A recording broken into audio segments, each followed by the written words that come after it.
Hi, my name is Dallas Kenzer, and this webinar is on what is the government not telling us? What is the government not telling us? Here's a brief current video on about this situational information. What is the government not telling us? Stand by and listen.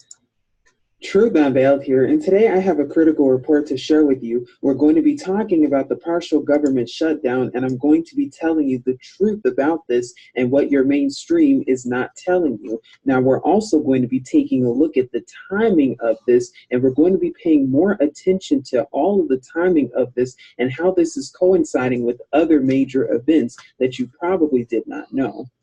And of course, exposing the lies and the liars, because what CNN tells you is that a partial government shutdown remains in effect after funding expired for roughly a quarter of the federal government when the clock struck midnight, and this was as of this past weekend, and it is not clear when it will end. Well, what's funny about this? Well, can't they just print out more money? Because what? The money is all fake anyway. But then it says negotiations between congressional Democrats and the Trump administration over the president's demand for a border wall have so far not yielded an agreement, making it likely that the shutdown will continue until after tomorrow. It is even possible that it could still be underway when the new Congress starts for another week or so. Now, of course, we know that Trump and all of them in Congress, they're all puppets for the Illuminati. So whenever they decide that the government starts working again, well, that's when it'll start. But it says here, how long is the shutdown expected to last? The president's incoming acting chief of staff, Mick Mulvaney, said Sunday that, quote, it is very possible that the shutdown will go beyond the 28th and into the new Congress during an interview on Fox News Sunday. Now, of course, they're going to feed us their agenda that, oh, it's because of border security and building a wall, when they're the same puppets, the same story over and over and over again. Now, it's also interesting how this is said to be the third shutdown this year. Protect yourself. Protect yourself. Now, in this video itself, we're not going to go over too much of the actual shutdown, but rather we're going to focus more on the timing of it, because pay careful attention to all of this. Now, during the shutdown, certain national parks are said to be closed, along with certain federal government agencies also. However, pay careful attention how this occurred around the weekend, which is very important, because what does that remind us of? The X-Files season 10 premiere, that it will happen on a Friday, the weekend so-called, and not only that, but what, the same time as the holidays, because notice how they're coinciding this with Christmas. And if you would like to learn more about that, please take a look in our description box below so you can learn more about it. So it's around the same time as that, and then on top of that, it's also is occurring barely weeks after the power outage report was announced, and we're going to be going over that one more time. Why? Because this is all a test. What are they getting ready for? Remember the shadow government and the continuity of government should it shut down? Could this just be preparation before the real one, along with their power outages, and not just any power outages, catastrophic power outages? Illuminati puppets playing their roles. But then, according to a USA Today report, it also says that the shutdown takes place during an especially chaotic time in the Trump administration, including the resignation of the defense secretary after Trump announced withdrawal of U.S. troops from Syria, a plunging stock market. And by the way, the stock market, all of that is planned and controlled ahead of time, and that's just as fake as monopoly dollars too, just like your dollar bills. And Trump attacks on Federal Reserve chairman, because all they do is print out the money ahead of time. It's all a controlled opposition, it's all controlled, and it's all a controlled shutdown too. Now, if you can recall, last year on this network, we went over the continuity of government from 2018, and I'm going to link that in the description box below, because this is so very important to understand the timing of this. But it says, since the days of the Cold War, the U.S. has had a plan in place to continue the operation of the government following a catastrophic attack on the nation's capital. Again, what are they getting ready for? The 2007 National Security Presidential Directive 51 directs the geographic dispersion of leadership, staff, and infrastructure in order to maintain the functions of the U.S. government in the event of the nation's capital is, quote, decapitated by what they call a terrorist attack, even though we know who the terrorists really are. Very deep within the 102-page National Continuity Plan, and we'll briefly look at that again, is the strategy for the mass evacuation and relocation of every federal government agency, including the White House and the military, in response to an exceptional catastrophic event within the national capital region. Well, didn't your government just recently announce catastrophic power outages this month? Then it says each agency is required to have a detailed continuity of operations plan or a COOP in place.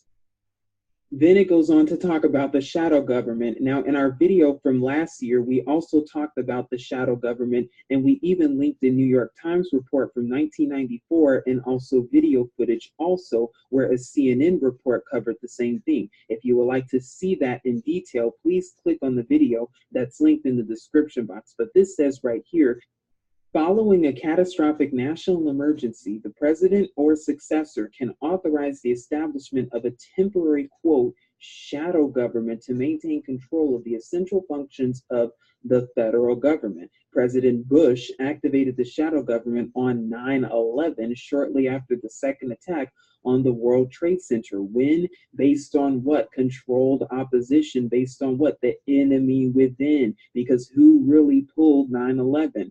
Every federal agency has designated key individuals to be part of a, quote, emergency relocation group. These ERGs are assigned to an alternative secure location on a rotating basis and are ready to take over the duty of supporting the national essential functions of this nation in an emergency. Why is your nation so quaint on preparing for national emergencies and preparing you for them too? Preparing your mind, preparing you mentally, preparing you physically, and preparing you even financially too for these things. Why is this the case? What do they know? What are they getting ready for? Because then they go over the CONCON level, as we've gone over before, the continuity of government readiness condition system that establishes executive branch readiness levels based on possible threats to the national capital region. And they have 4 different levels right here. You can read them here on your own time. I'll link them, and we've gone over them before in our previous video. And then we have here the National Continuity Policy Implementation Plan, which is from Homeland Security Council that was done back in the summer of 2007. This report is about 100 pages, but you can go through it on your own time. We've gone over it before, but it talks about what? How your government and all your agencies are getting ready for what? A national continuity plan in case of a catastrophic event if it were to hit the nation.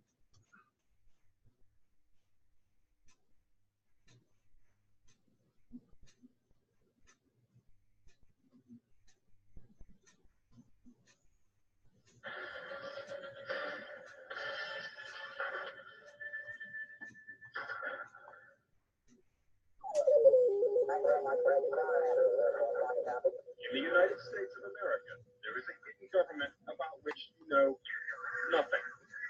It was the most highly classified and largest program of its type that I had ever become involved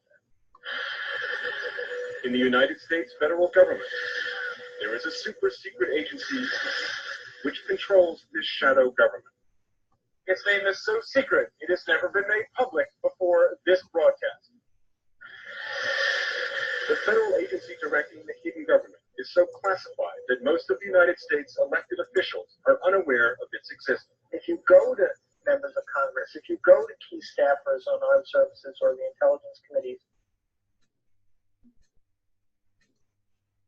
and you ask them about the COG program, they often look at you with a blank face.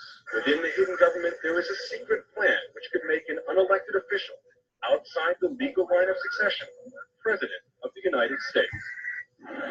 If a nuclear war begins. If. Protect yourself. Now is the time. Don't hesitate. Don't wait until the last minute. A nuclear war begins. if a nuclear war began. These individuals would have the right to virtually appoint a new government.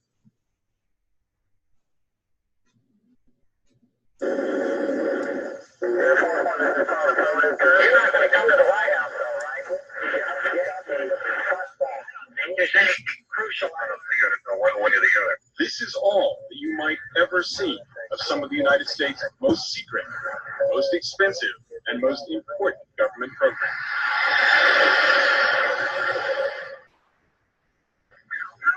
Beyond these warning barriers, there is a secret world, only hinted at in the press.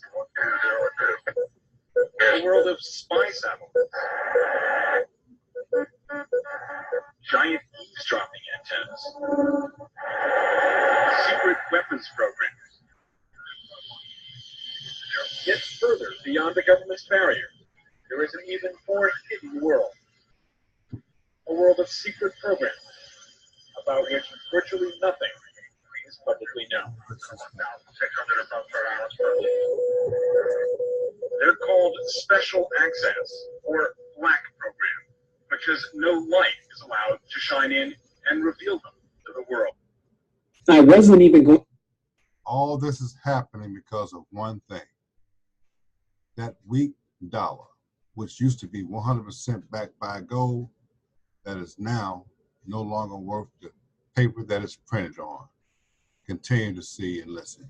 Going to go over this, but upon research, this was what I was also led to, which is here, the National Exercise Program, or 2019 through 2020 Principles, Strategic Priority Number 8, Continuity. And it says here, the National Exercise Program, or the NEP, is a 2-year cycle of exercises across the nation that examines and validates capabilities in all preparedness mission areas. The 2019 to 2020 NEP cycle is guided by 9 principal strategic priorities established by the National Security Council and informed by national preparedness data. And I'll be sure to link all of this in the description box below. Now, they go over what we just went over, which is COOP, or continuity of operations, ensuring an individual organization that can continue to perform its essential functions, provide essential services, and deliver core capabilities during a disruption to normal operations. What does all of this sound like? It sounds like what?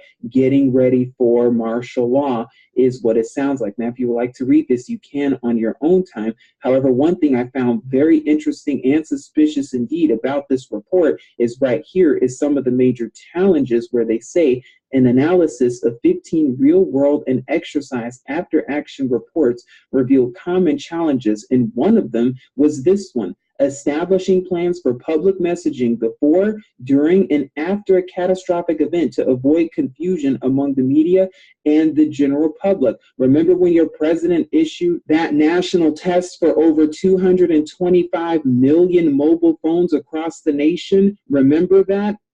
Why do you think they're doing all this? Do you think they're doing all this because they have nothing better to do? Do you think they're doing all this because they're bored? Do you think they're doing all this because they have no other reason to? No, there is a reason. And what they're trying to do is they're trying to mentally condition you to get ready for all of this stuff.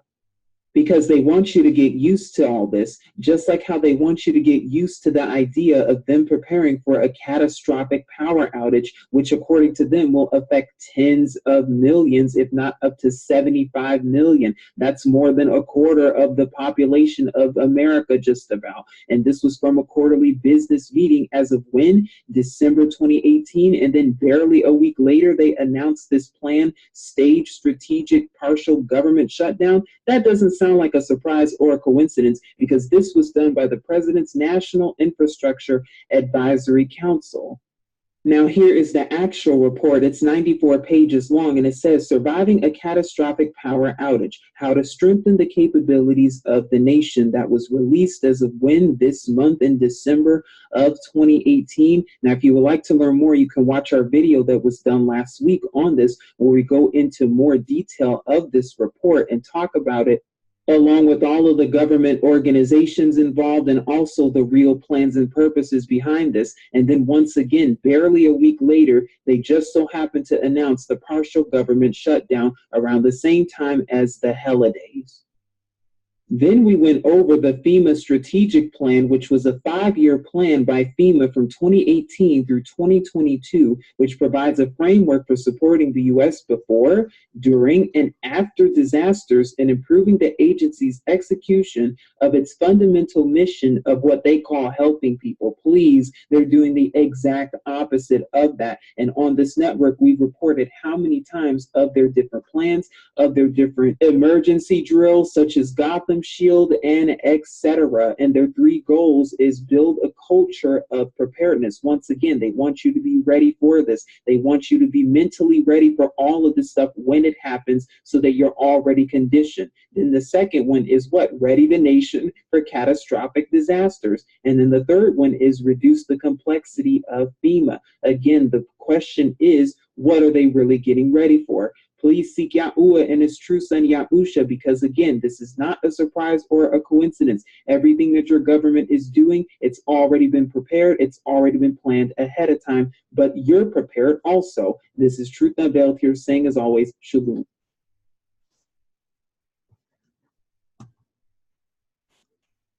That goes to show you, we got to be prepared, fellas and ladies.